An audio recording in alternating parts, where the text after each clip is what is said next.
Hello guys, welcome back to another video. तो कैसे हैं आप सब लोग? होप आप सब ठीक होंगे। तो भाई आज का हमारा रिएक्शन है भोपाल ट्रेजेडी के बारे में।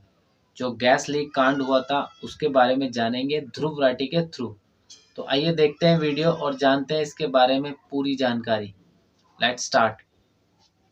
नमस्कार दोस्तों, 3 दिसंबर साल 1984 रात के करीब 12 बजे भोपाल के ट्रेन स्टेशन भोपाल जंक्शन पर स्टेशन सुपरिटेंडेंट एच.एस. भुर्वे और डेप्यूटी स्टेशन सुपरिटेंडेंट गुलाम दस्तगीर अपनी रात की ड्यूटी कर रहे थे। रात को 1 बजे के करीब इस स्टेशन पर गोरखपुर बॉम्बे एक्सप्रेस की ट्रेन पहुंचती है और दस्तगीर अपने केबिन से बाहर निकलते हैं कि तभी अचानक से इनकी आंखें जलने लगती हैं और गले में खराश हो जाती है।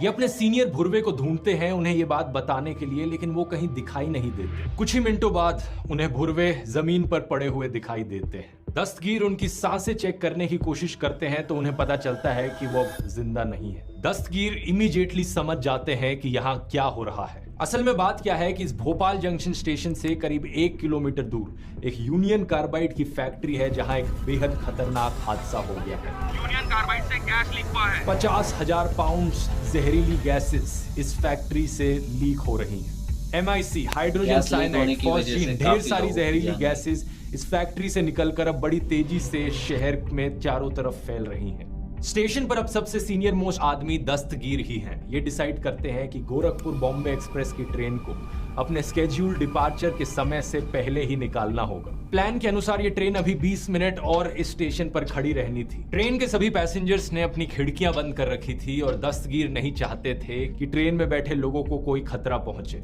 इसके लिए वो अपना प्रोटोकॉल तोड़ देते हैं। वो स्टेशन स्टाफ से कहते हैं कि ट्रेन को डिपार्चर के लिए क्लियर किया जाए और वो इस प्रोटोकॉल को तोड़ने की पूरी जिम्मेदारी खुद लेते हैं। इसी बीच देखने को मिलता है कि स्टेशन पर लोगों की भीड़ लगती जा रही है। जब यह हादसा हुआ ज्यादातर लोग अपने घरों में रात में सो रहे थे। लोगों को सांस लेने में तकलीफ होने लगी तो कुछ लोग जिनके पास अपनी गाड़ियां थी वो गाड़ियों में बैठे और शहर से दूर जाने लगे। दूसरी तरफ जिन लोगों के पास अपनी गाड़ियां नहीं थी उनमें से बहुत से लोग स्टेशन पर आकर इकट्ठे होने लगे। वो नहीं जानते थे क्या किया जाए। भोपाल जंक्शन पर भीड़ धीरे धीरे बढ़ती जा रही थी। चारों तरफ लोग खांस रहे थे, रो रहे थे और उल्टियां कर रहे थे। दस्तगीर एक प्लेटफॉर्म से दूसरे प्लेटफॉर्म पर भाग रहे थे। लोगों की जिस तरह मदद हो सके मदद करने की कोशिश कर रहे थे। ये आसपास के स्टेशंस पर एक SOS कॉल देते हैं जिसके चलते 4 एम्बुलेंसेस, पैरामेडिक्स और रेलवे डॉक्टर्स भी लोगों की मदद करने में जुट जाते हैं। इस सब के बावजूद इस जहरीली गैस से बचना बहुत मुश्किल था।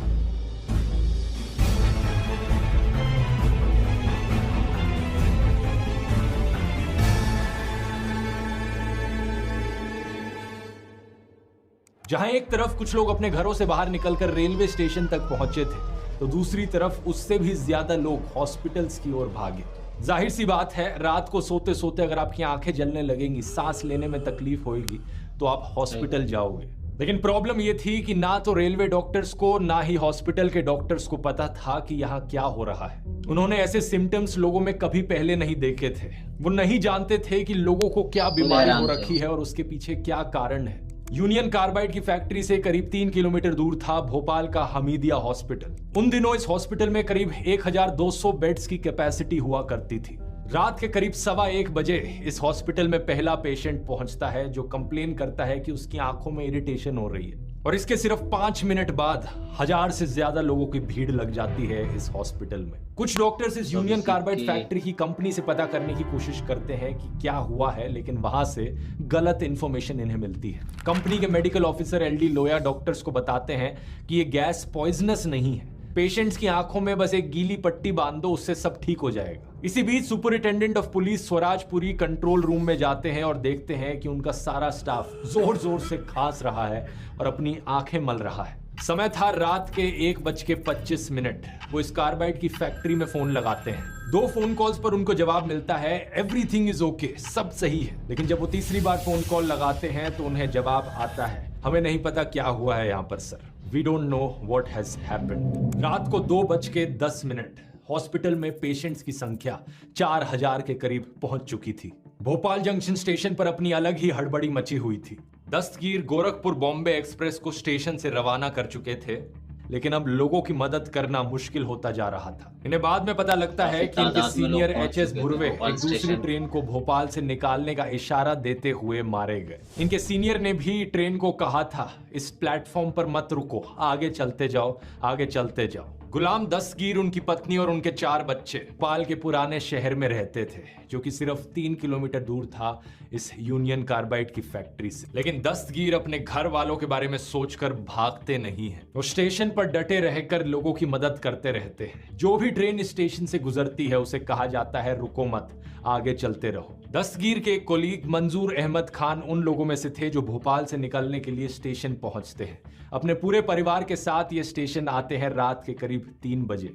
इन्हें देखने को मिलता है कि दस्तगीर प्लेटफॉर्म से प्लेटफॉर्म भाग रहे हैं, लोगों को अटेंड कर रहे हैं, अपने बारे में और अपने परिवार के बारे में बिना सोचे। नेटफ्लिक्स पर दोस्तों एक नई सीरीज आई है, द रेलवे मैन, जो इन्हीं असल जिंदगी की कहानियों से इंस्पायर्ड है। कैसे हमारे ये अनजान अनसंग हीरोज उस रात अपना काम कर रहे थे इस जहरीली गैस से लड़ते हुए। ये सीरीज यशराज एंटरटेनमेंट की भी पहली सीरीज है किसी ओटीटी प्लेटफॉर्म पर। ट्रेलर देखकर ही आप समझ जाओगे कि कितने सस्पेंसफुल और थ्रिलिंग तरीके से उस रात की कहानी को इस सीरीज में दर्शाया गया है। स्टेशंस और अस्पतालों में मौजूद डॉक्टर्स और पैरामेडिक्स जहां एक तरफ पूरी कोशिश कर रहे थे अपनी लोगों की जान बचाने की, वहीं दूसरी तरफ सही मायनों में वो एक्चुअली जानते नहीं थे कि इस बीमारी को ट्रीट कैसे किया जाए। ज्यादातर डॉक्टर्स ने उस वक्त आंखों की जलन को ठीक करने के लिए आई ड्रॉप्स दे दी पेशेंट्स को, इन्फ्लेमेशन के लिए स्टेरॉइड्स दे दिए और एंटीबायोटिक्स दिए सेकेंडरी इन्फेक्शन प्रिवेंट करने के लिए, और पेट में जो दिक्कत थी उसके लिए एंटी एसिड्स दे दिए। लेकिन असली ट्रीटमेंट तो तभी करी जा सकती थी जब पता लगे कि ये गैस एक्चुअली में है क्या ये MIC है, फॉस्जीन है, या कोई और हाइड्रोजन साइनाइड जैसी गैस है। डॉक्टर्स को पहले लगा कि ये फॉस्जीन पॉइजनिंग है। ऐसा इसलिए क्योंकि हादसे से एग्जैक्टली 3 साल पहले ऐसा एक और हादसा हुआ था इस सेम यूनियन कार्बाइड की फैक्ट्री में। दिसंबर 1981 की बात है। इस फैक्ट्री में काम करने वाले अशरफ मोहम्मद खान की मौत हुई थी फॉस्जीन लीक की वजह से। दूसरी तरफ कंपनी की तरफ से बोला जा रहा था कि ये MIC है, इससे कुछ होएगा नहीं, लेकिन सिर्फ इरिटेशन होगी तो बस गीली पट्टियां बांध लो आंखों पर। वैसे MIC की वेपराइजेशन 38 डिग्री सेल्सियस पर होती है, जो कि काफी ज्यादा टेम्परेचर है। वहीं दूसरी तरफ फॉस्जीन सिर्फ 8 डिग्री पर वेपराइज हो जाती है। और भोपाल में दिसंबर की ठंड थी तो यही अज्यूम किया डॉक्टर्स ने कि ये गैस फॉस्जीन ही होगी। किसी को ये नहीं पता था कि जिस वक्त ये फैक्ट्री में हादसा हुआ उस वक्त टेम्परेचर 400 डिग्री सेल्सियस के करीब था। अमेरिका में बैठे कार्बाइड के मेडिकल डायरेक्टर बिपिन अवस्थिया ने भोपाल की अथॉरिटीज को इन्फॉर्म किया कि अगर साइनाइड पॉइजनिंग सस्पेक्ट करी जा रही है तो लोगों को एंटीडोट के तौर पर सोडियम थियोसल्फेट दिया जाना चाहिए।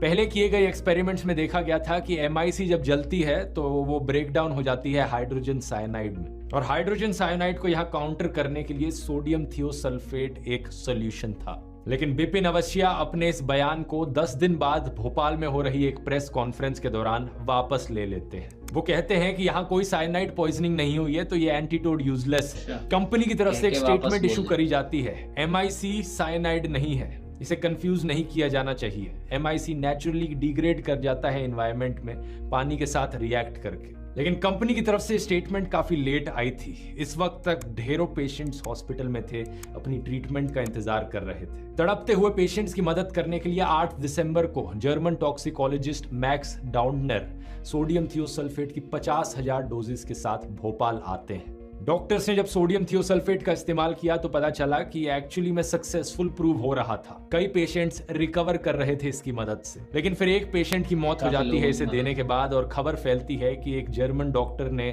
सोडियम थियोसल्फेट से हत्या कर दी। इसके चलते इस डॉक्टर को अपनी एंटीडोट्स के साथ वापस भेज दिया जाता है। गांधी मेडिकल कॉलेज के सीनियर प्रोफेसर सोडियम थियोसल्फेट के यूज को रिजेक्ट कर देते हैं। डॉक्टर MN नागू जो डायरेक्टर थे मध्य प्रदेश की हेल्थ सर्विसेज के उस वक्त, वो 13 दिसंबर को एक सर्कुलर में बताते हैं, under no circumstances shall sodium thiosulphate be given unless it is correctly and conclusively proved in the laboratory that it is cyanide poisoning. इस सब के बावजूद कुछ लोग कन्विंस थे कि लोगों को साइनाइड पॉइजनिंग ही हुई है। पहला तो इसलिए क्योंकि जब सोडियम थियोसल्फेट का इस्तेमाल किया जा रहा था कुछ पेशेंट्स पर तो उनमें एक पॉजिटिव इफेक्ट देखने को मिल रहा था, और दूसरा जब भोपाल मेडिकल लीगल इंस्टीट्यूट के डायरेक्टर डॉक्टर हिरीश चंद्रा ने बॉडीज की ऑटोप्सीज करी तो उनको साइनाइड पॉइजनिंग के लक्षण मिले। उन्होंने कहा कि हमें सोडियम थियोसल्फेट ही यूज करना चाहिए।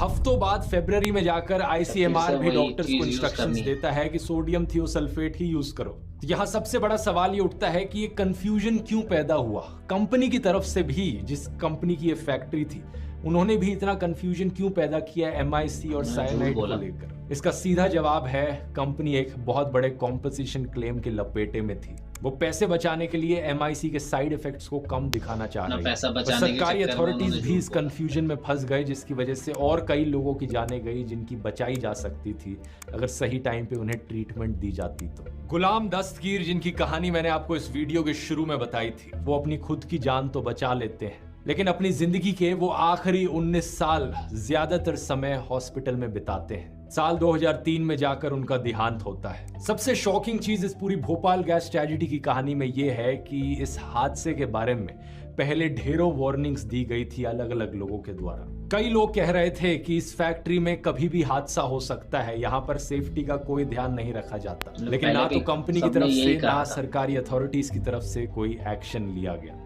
साल 1981 में जब अशरफ खान की मौत हुई थी कार्बाइड के एक एक्सीडेंट में, इसके बाद मई 1982 में अमेरिका से 3 एक्सपर्ट्स भेजे थे कार्बाइड कंपनी ने, जिनका काम था इस प्लांट के सेफ्टी मेजर्स को जांचना। इन्होंने टोटल में 60 से ज्यादा हजार्ड्स दर्ज किए अपनी रिपोर्ट में। इस रिपोर्ट में लिखा गया कि कैसे इमरजेंसी इवैक्यूएशन प्रोसीजर्स को फैक्ट्री के आसपास रहने वाले लोगों के साथ कभी शेयर नहीं किया गया। इसमें लिखा गया कि MIC के टैंक्स को बड़ी आसानी से कंटेमिनेट किया जा सकता है। टैंक प्रेशर गॉज को डिफेक्टिव बताया गया और इस रिपोर्ट में दर्ज किए गए ढेरों इश्यूज और वार्निंग्स के बारे में 3 आर्टिकल्स भी लिखे गए। बचाइए हुजूर इस शहर को बचाइए, ज्वालामुखी के मुहाने बैठा भोपाल, और ना समझोगे तो आखिर मिट ही जाओगे। ये तीनों आर्टिकल्स लोकल न्यूज़पेपर राजपथ में काम करने वाले पत्रकार राजकुमार केशवानी ने 2 हफ्तों के अंदर लिखे थे। जर्नलिस्ट केसवानी का आखिरी आर्टिकल इस भोपाल के प्लांट पर लिखा गया था 16 जून 1984 को।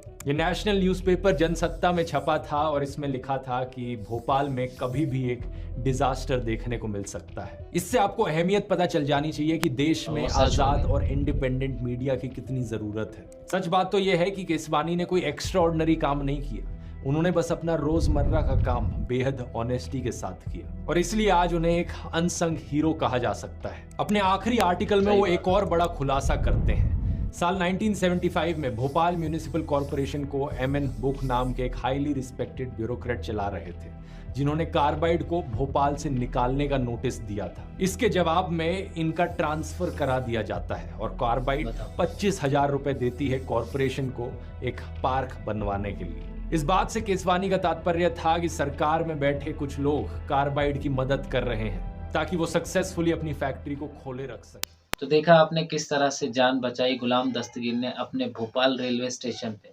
भोपाल में 3 दिसंबर 1984 की रात में यूनियन कार्बाइड फैक्ट्री से एक गैस लीक होने की वजह से हजारों लोगों की जान चली गई और ये भोपाल की सबसे बड़ी ट्रेजेडी थी।